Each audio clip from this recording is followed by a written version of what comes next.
Welcome to the channel. Our next story is about a boy called Billy Eilish. He's just your regular 12-year-old kid who likes playing video games, eating snacks, and hanging out with his friends. But Billy has a secret. It's his backpack. You heard that right. His backpack talks. And not just any backpack, the one he takes to school every day. It all started one ordinary day when Billy was rummaging through his backpack looking for his history homework. He was in a rush because he was going to be late for class if he didn't find it soon. "Stupid homework, where are you?" Billy muttered as he dug through his backpack. Suddenly, he felt something hard. It was a small, intricately carved wooden box hidden behind his books. Billy pulled it out and brushed off the dust. As he opened the box, a brilliant blue light filled his vision. Then from inside the box, a voice boomed. "Greetings, young summoner." Startled,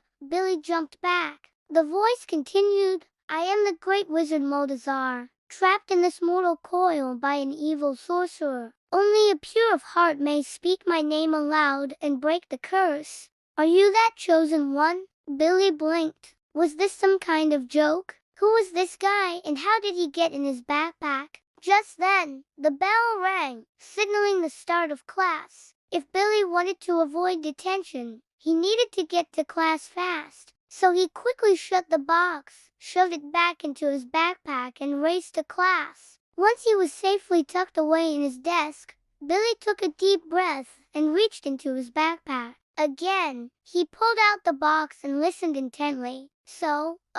Can you just, not, like do the whole booming voice thing? It is kind of hard to keep a secret when you sound like you were announcing the winner of the pie eating contest," Billy said, hoping the wizard understood him. "What? I don't know what you're talking about," replied the wizard, his voice suddenly normal. "I'm Moldazar, and I am trapped in this box. Now, will you help me break the curse or not?" Billy thought for a moment. This was crazy. A talking backpack. What was his life come to? But then again, how awesome would it be to have a talking backpack? Plus, the wizard seemed nice enough. So Billy agreed to help.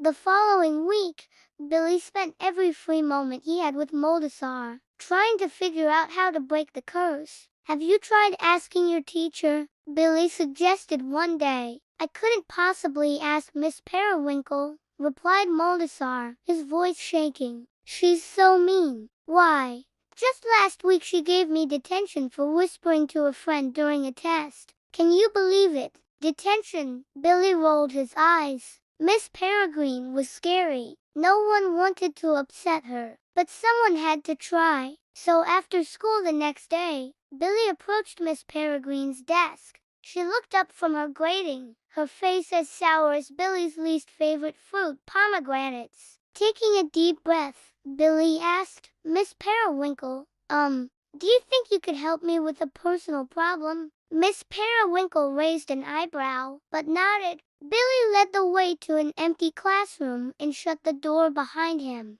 "Now, here goes nothing," Billy thought. He took a deep breath and started explaining about his backpack. Miss Periwinkle listened patiently until Billy finished. When he was done, she was silent for a moment. Then she finally spoke. So you want me to help your backpack? Very well. I shall see what I can do." With that, she headed to her desk and started rummaging through some books. "Ah, here it is," she said triumphantly, pulling out a thick, leather-bound book. She opened it and began reading. "To break the curse of Moldazar, one must perform a simple task. Locate the sorcerer who cast the spell and make him laugh 3 times. Easy," Billy thought. Just make a sorcerer laugh. No problem. Billy thanked Miss Peregrine and hurried home. He had an idea of who the sorcerer might be, but he wasn't sure if it was true. So first, he needed to gather some evidence. After searching through his things, Billy found an old photograph of his parents and him standing in front of their house. On the back, his mom had written the name of their street. That meant only one thing. Could this really be the place? Excited, Billy ran to the front door and rang the bell. A woman answered. She looked familiar. but Billy couldn't quite place her. Hi, ma'am, Billy started. I'm looking for the sorcerer who lives here. The woman's eyes widened. You know who I am, she said in a raspy voice. You must be the one they sent to kill me. With that, she slammed the door in Billie Eilish's face. Great, Billy thought. This is going well. I just got threatened by a crazy lady. Just then, he felt a tap on his shoulder. Startled, Billy turned around and saw a man dressed in a long, flowing robe. Are you here about the prophecy? He asked. Wait, prophecy? What prophecy? Billy responded. The man's eyes lit up. You are the chosen one, destined to defeat the evil sorceress Morgan Le Fay and save the kingdom. Before Billy could respond, the man grabbed his arm and started pulling him inside. I think there's been a mistake, Billy stammered. Look, I just need to find the sorcerer who put a curse on my backpack. Nothing more, nothing less. The man stopped and stared at Billy for a moment. Your backpack, you say? Yes, Morgan Le Fay cursed your backpack because she wanted to steal its power for herself. Only the pure of heart may resist her magic and break the curse. Billy thought for a moment. This was getting weirder by the second. But if this guy knew about the curse, maybe he could help. So, can you, help me break the curse? Billy asked hopefully. The man smiled. Of course, child. I am Merlin, the greatest wizard of all time. Come, let us go to my laboratory. I have just the thing to help your backpack.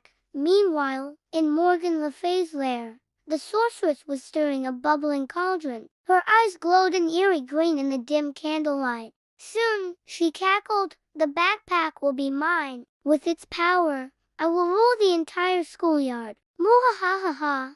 Just then, Merlin burst through the door. Morgan Le Fay, your reign of terror ends today. Oh, Merlin, Morgan scoffed. Always a buzzkill. You'll never defeat me. At that moment, Billy entered the lair. Hello, he said nervously. Morgan jumped, startled by Billy's sudden appearance. How did you get in here? Well, Merlin here let me in, Billy replied, and he told me you cursed my backpack. Is that true? Morgan narrowed her eyes. I did, but it doesn't concern you. Leave before you become my next victim. Despite being terrified, Billy stood his ground. No, I want to know the truth. And besides, my backpack isn't just any backpack. It's my best friend. Before Morgan could respond, Merlin stepped forward. It is done, he announced. The curse is broken. To Morgan's horror, the backpack began to glow brightly. Then a familiar voice boomed. Thank you, Billy. You have freed me from my prison. Now I am forever in your debt.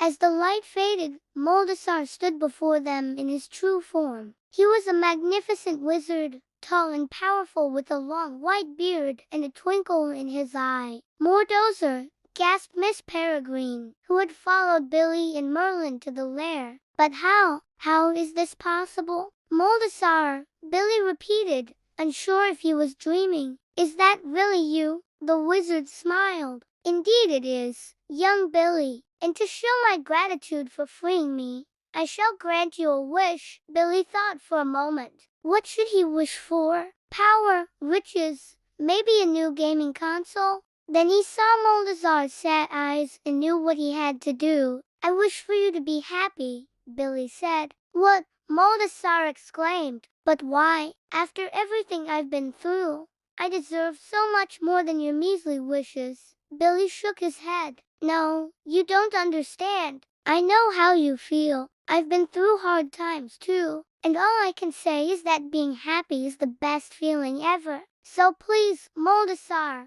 I want you to be happy. For a moment, there was silence. Then Moldasar smiled, a real smile that reached his eyes. Thank you, Billy. You are indeed the pure of heart. As promised, I shall grant your wish. With a wave of his magic wand, a warm feeling filled the lair. It was the happiest feeling Billy had ever experienced. Then, poof, the backpack vanished. But Billy didn't care because he knew that Moldasar was happy now, and that was all that mattered. From that day on, Billie Eilish became known throughout the school as the boy who befriended a talking backpack. And though no one believed him, he didn't mind. After all, he knew the truth and that was all that mattered. The end.